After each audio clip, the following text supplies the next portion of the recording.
Olá galera, tudo bem? Hoje eu vou comentar um pouquinho sobre o Canadá, México e América Central. Antes de tudo, vale lembrar que a dinâmica econômica desses países, dessa região, ela é bem diferenciada e é uma das mais complexas do mundo. A gente pode destacar o Canadá e o México, que possuem alto grau de dependência principalmente da economia dos Estados Unidos. Tanto que se a economia americana tiver uma recessão, tiver uma queda, a mexicana e a canadense também vai no mesmo sentido aí.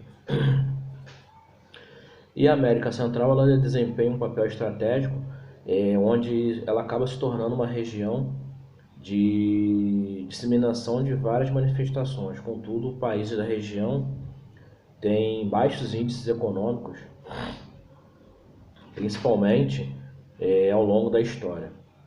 Então, o Canadá, eu vou falar um pouco dele, tem o segundo maior território do planeta, é dividido em 10 províncias e 3 territórios, que são administrados pelo governo federal.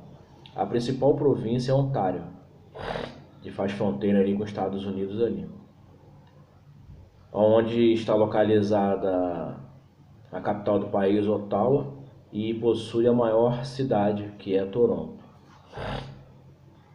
Sendo assim também, o relevo canadense, a continuação é como se fosse a continuação do território americano, onde são distribuídas por todo o território aí. Então assim ele é dividido em 4 partes.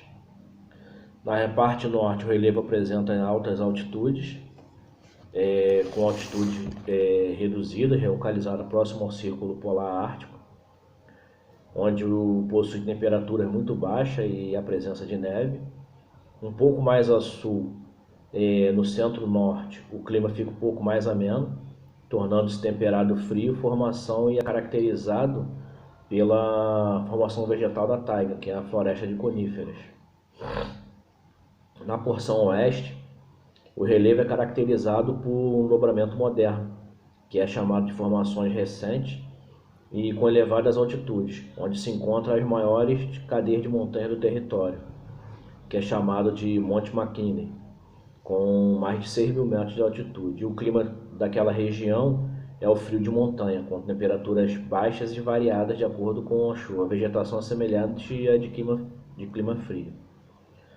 Na região centro-sul, a gente vai ter uma área bem ampla de planícies sedimentares, sendo chamada em alguns lugares de pradarias. E geralmente essas pradarias são muito favoráveis à agricultura, onde os terrenos o solo é muito fértil devido a formações, e a caracterização do clima temperado, que possui 4 estações do ano bem definidas, e onde são os frios, o frio ele é seco e os verões são quentes e um pouco úmido.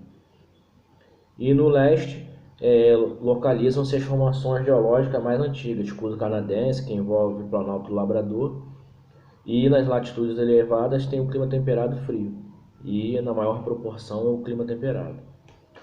Na hidrografia, a região, existem muitos lagos glaciais espalhados pelo território, ainda assim existem muitos rios versáteis na vertente do Atlântico. Na vertente do Pacífico os rios são mais encachoeirados, e na vertente do Ártico tem rios temporários e tem boa extensão, e como ele é temporário, devido ao período mais frio, ele acaba ficando congelado, limitando a utilização dele aí. Na relação ao clima, como eu falei anteriormente, ele pode ter temperaturas em torno de 40 graus em determinadas áreas do território, e em outras localidades ter temperaturas a menos de 30 graus, mesmo com o vasto território, com a grande proporção de lagos e tudo mais, mas ainda assim possui essa grande amplitude térmica no território. Lembrando que a amplitude térmica é a diferença entre a maior e a menor temperatura.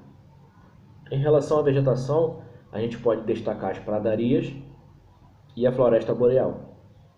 E a população canadense, ela é uma população que vem envelhecendo, tem uma expectativa de vida alta e devido a esse processo de envelhecimento da população, vem até tendo incentivos à população a terem aumentar a quantidade de filhos do casal, que hoje é em torno de 1,5.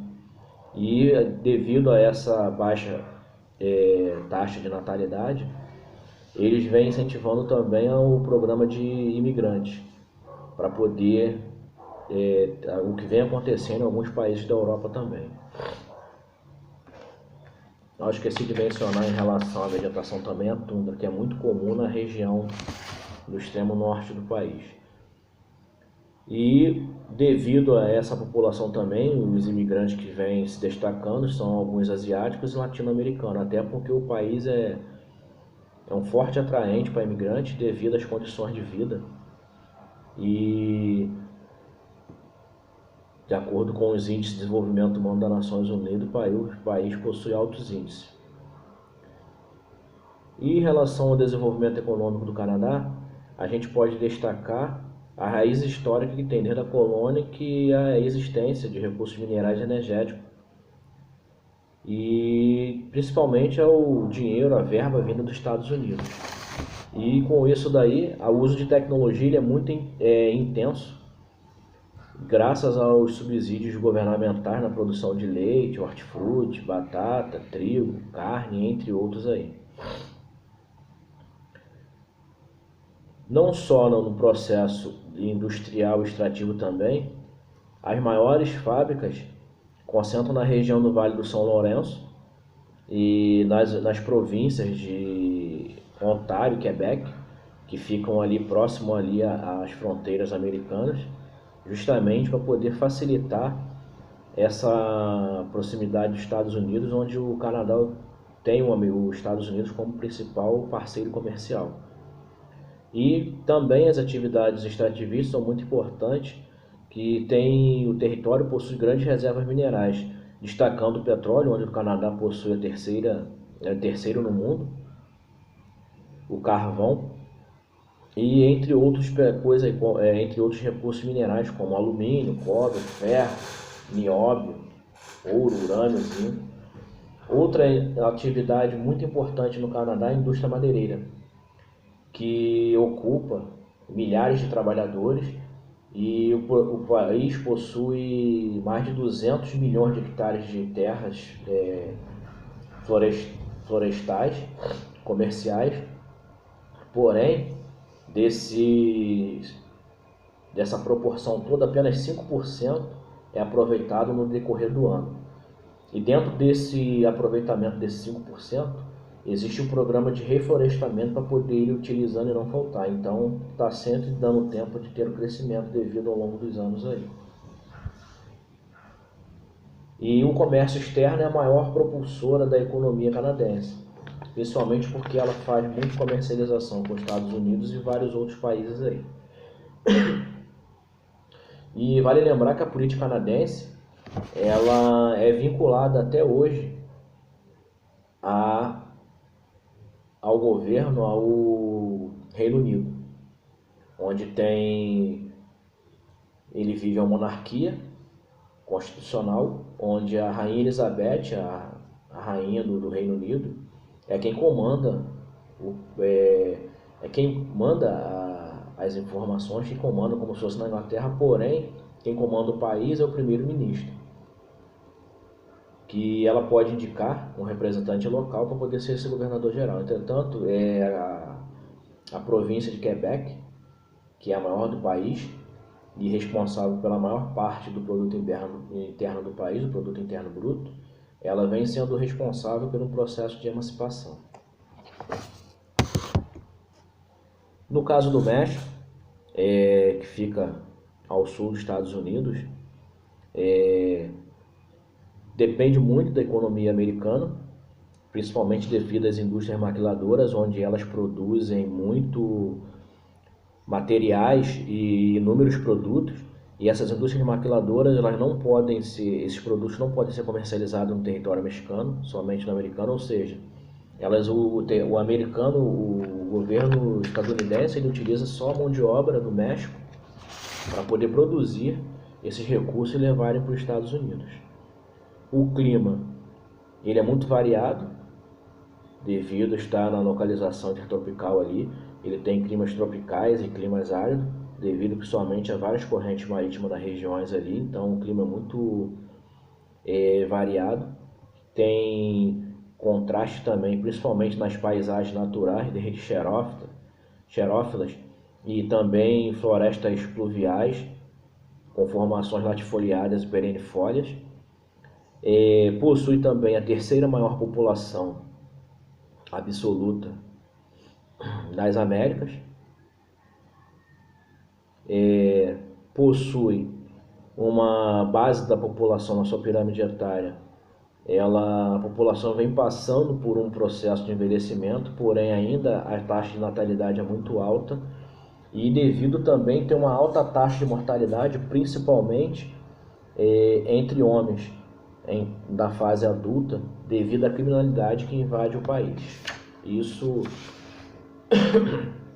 é recorrente durante vários anos, principalmente devido à ação dos cartéis, que é muito forte no território mexicano. E a questão da migração vem se propagando e se fortalecendo cada vez mais, não só do México, mas de vários países da América Latina que tentam usar e passar pelo México para poder chegar aos Estados Unidos e o Canadá, mas os Estados Unidos é o destino principal, onde tem uma economia muito bem, tanto que o presidente eleito dos Estados Unidos tentou conter, e é necessário ter uma fiscalização rigorosa, principalmente nas fronteiras, na fronteira entre no México e Estados Unidos, com cercas, muro, policiamento constante, para poder evitar esse movimento migratório em massa.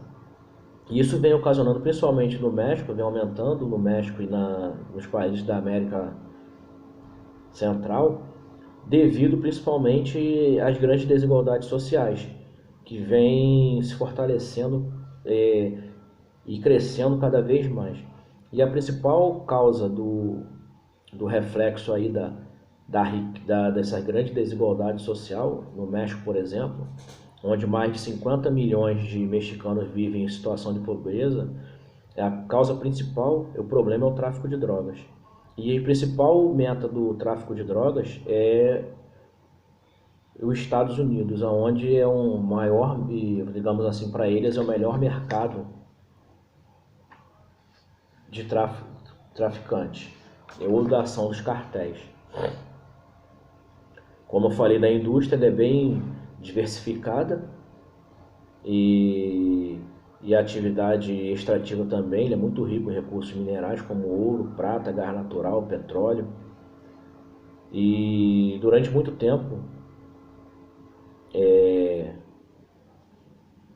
esses produtos visam o mercado externo, e tendo isso daí, devido a essa política também das maquiladoras, acabam, entre aspas, enfraquecendo um pouco, não só os cartéis, mas as indústrias maquiladoras também acabam enfraquecendo a economia americana. E no comércio, o México tem como principal